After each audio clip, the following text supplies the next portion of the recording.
Hello, and welcome to this month's edition of Ask Me Anything. What I'm going to cover, how to rotate between three types of content. First, I'll share the three types of content. Then I'll layer on top the percentage of time to spend on each type. And as always, I'll give you a taste of the statistics. And then I'll end with an easy to implement process for creating compelling content that doesn't suck your budget dry or your bandwidth. That's what you signed up for. We'll start with the first part, the three types of content. This is easy. 1, content that focuses on selling more to your existing customers. 2, content that attracts new customers. And 3, content that captures competitors' customers. These are the three types of content. Your existing clients get a certain kind of content, attracting new clients gets a different kind of content, and trying to take clients away from your competitors is yet a different kind of content. Those are the three types of content. Let's layer on top another piece.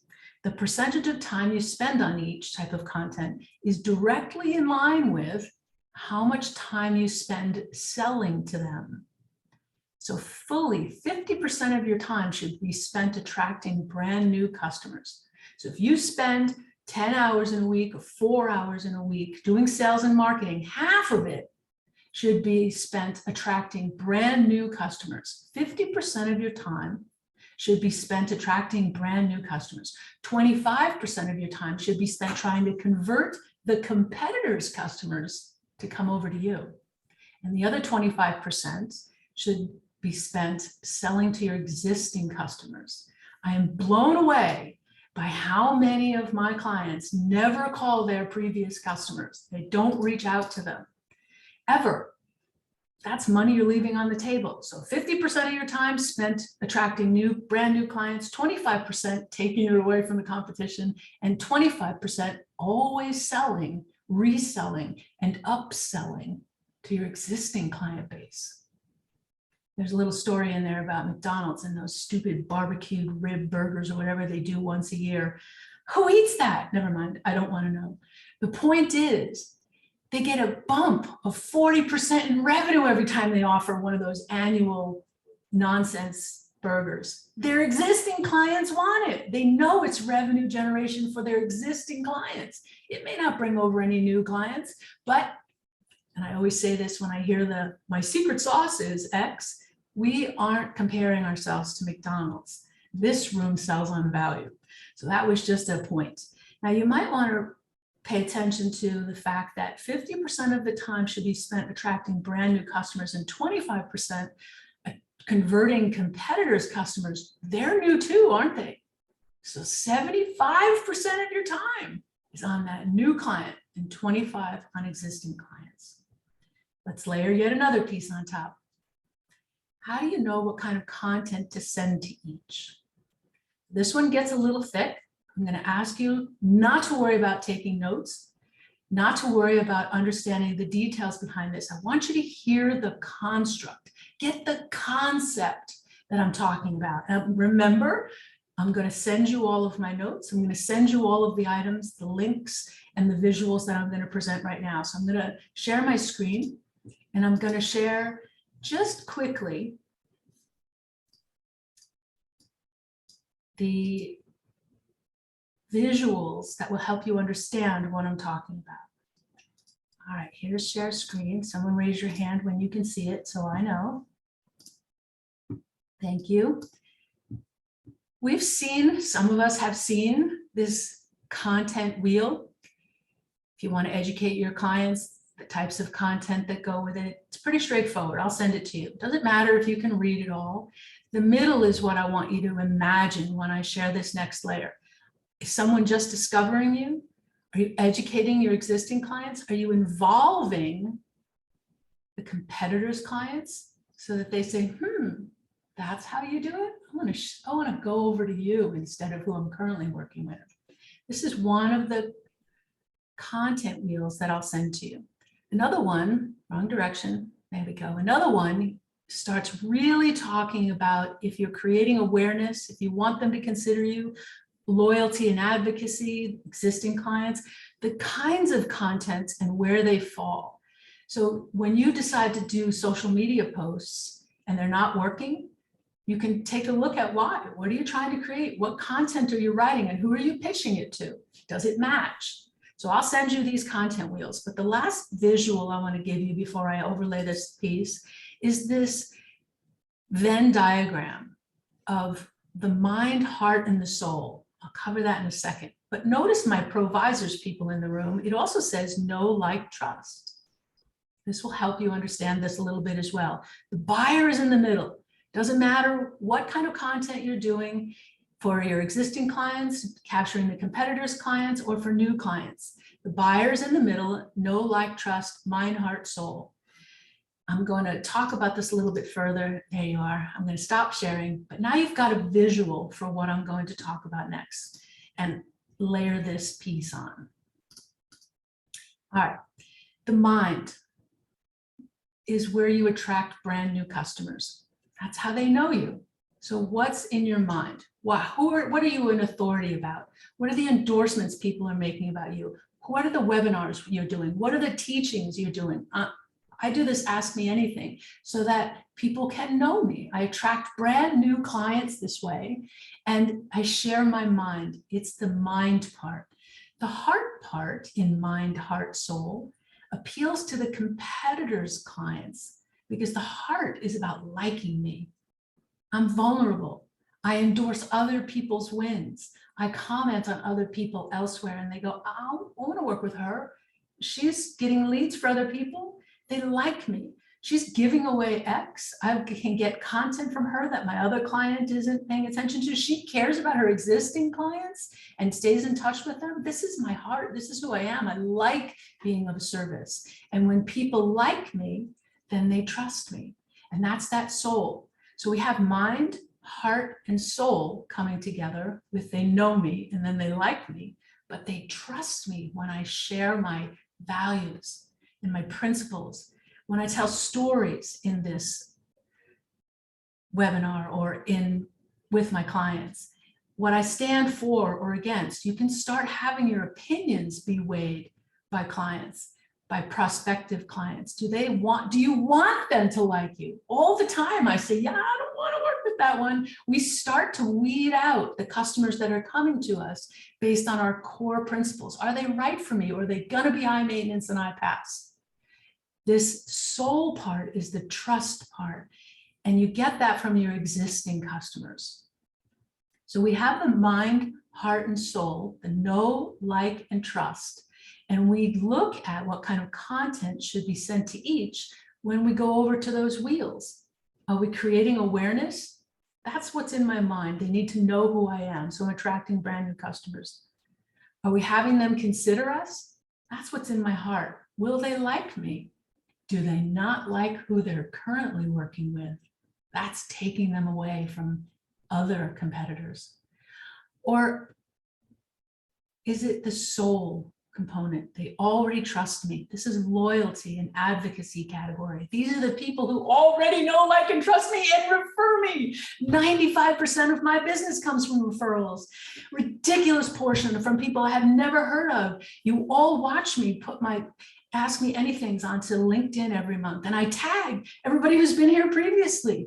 And then people who I've tagged comment and say, wow, I can't wait to come. I always feel smarter. I learned something new. You can't miss it. And then somebody, Patricia, thank you, copies somebody else who I don't even know yet. And they come over. That's that loyalty and advocacy component.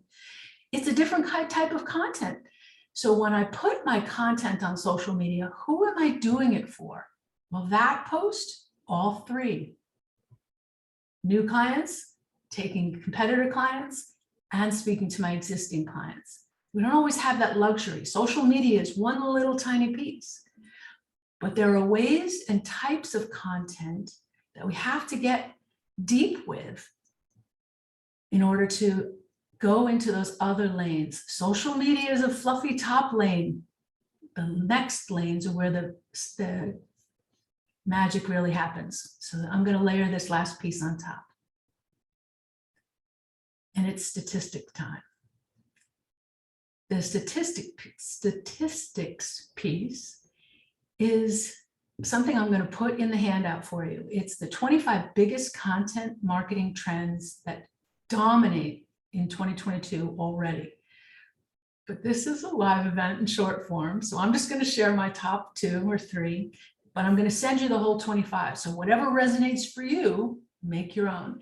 The pieces that are most important right now, though, is beyond that fluffy social media content level, is that topical authority will replace keyword research. Topical authority will replace keyword research. So showcase how well you know a topic by publishing long form content on your website. Instead of publishing content on a whim, I have to send out my blog post this week, I do it every week, I'll just do a social media post. I touched my audience. No, it's time to think in advance and think long form. We all now start to see these these landing pages on a website. Tell me, call to action. Tell me, call to action. Tell me something more. Still not sure? Fill out this form. I'll answer your questions. Tell me something more. Want to know what other people have to say about me? It's just content, call to action, content, call to action, content, call to action. And the page scrolls forever because that's the algorithm that Google is now putting at the top. That's how you're going to rank. Used to be, still is predominantly keyword search. How are you ranking? What are the words you're using to be seen as an authority? And Google will rank you with their algorithm towards the top of the page. But it's going to long form content. So if you've got a website that has a paragraph or 2, I got nothing for you. If you have a website that has a full page dedicated to every single primary point, Google's going to rank you, your prospects are going to find you, the competitors' prospects are going to find you. And then when you post a piece of content that directs them to this, guess how you are seen, known, liked, trust. Guess how your mind, heart, and soul show up on that page authentically. And you're not using buzzwords in your industry. Just this week had someone send me piece of their full landing page. Can you weigh in? And I just went, my mind wants to explode with all these buzzwords. I'm not there yet. You can't forget the initial first entry point of your new clients. They don't know your buzzwords yet. They don't know the industry yet.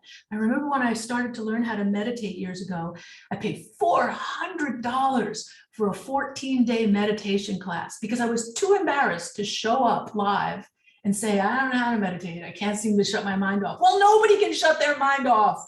And it walked me through one day at a time, how to layer on top. And then I could meditate and go, oh my gosh, because they spoke to me from a, do you not know how to meditate?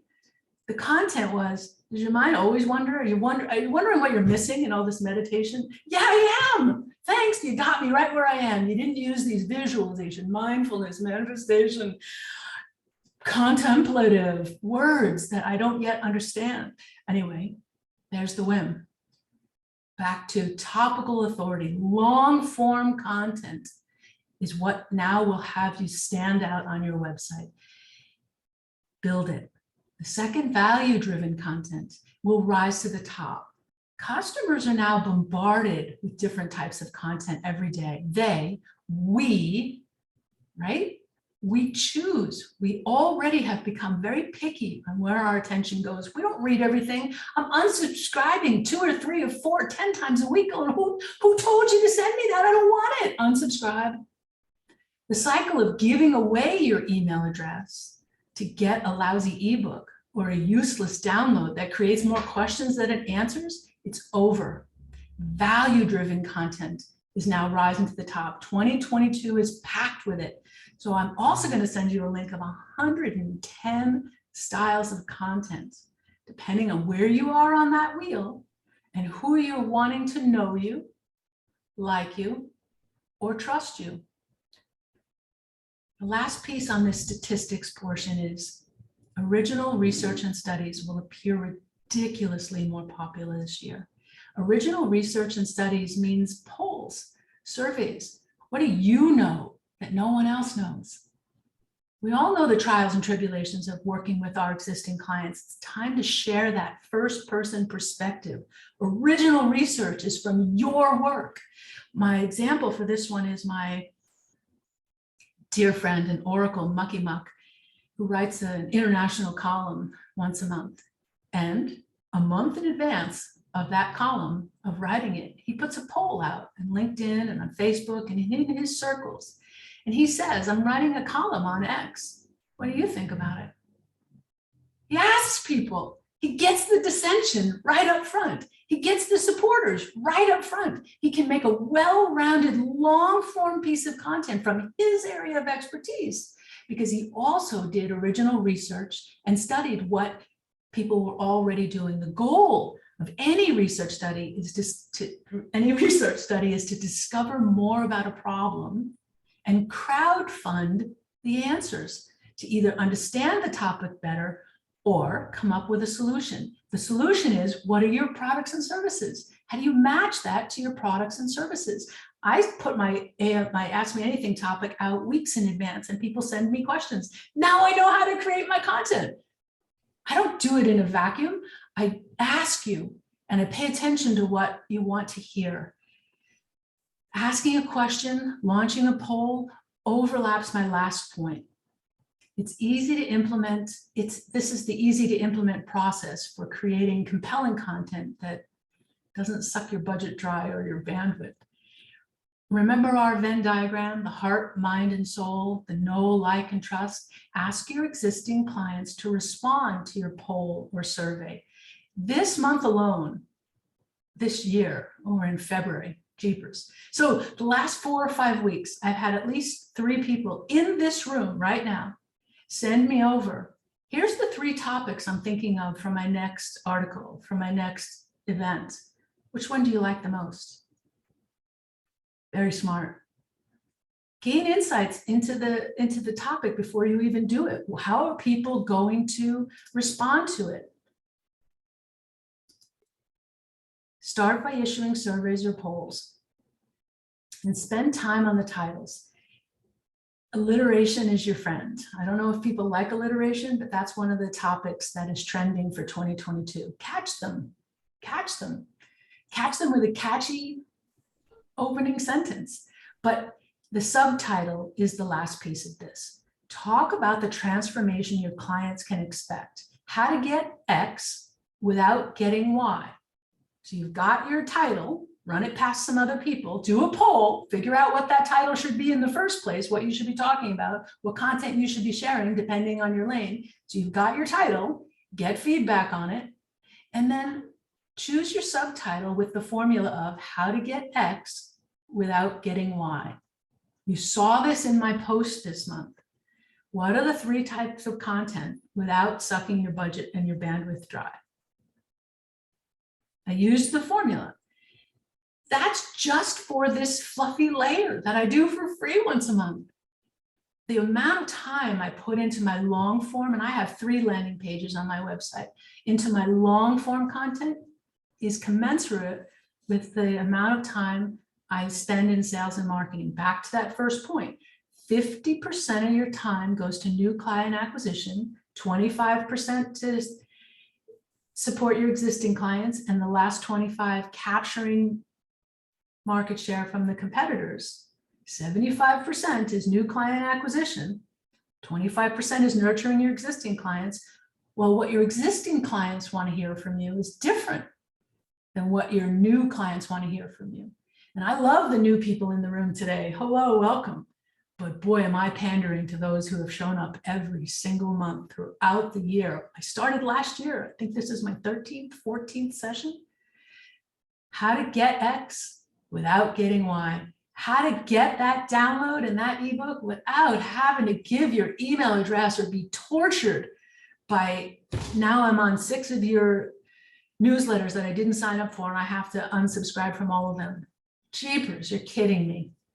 All right, again, I've got this in a handout. I'll send it to everyone who's present, but don't talk about the stuff. Talk about the results. What are you generating? What's in it for them?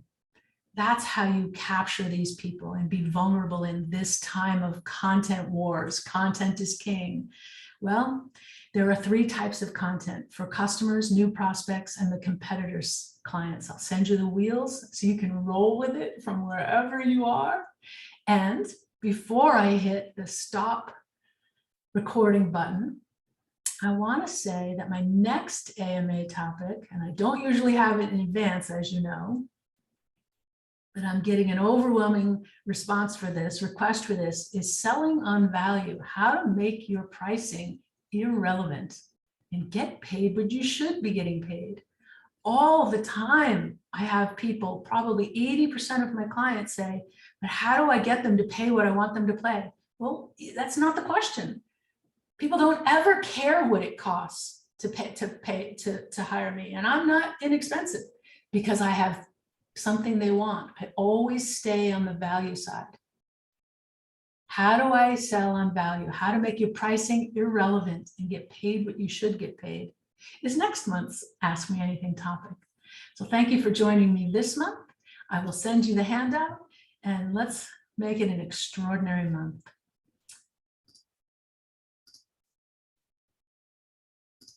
And for some reason, the recording is not stopping. Please stop.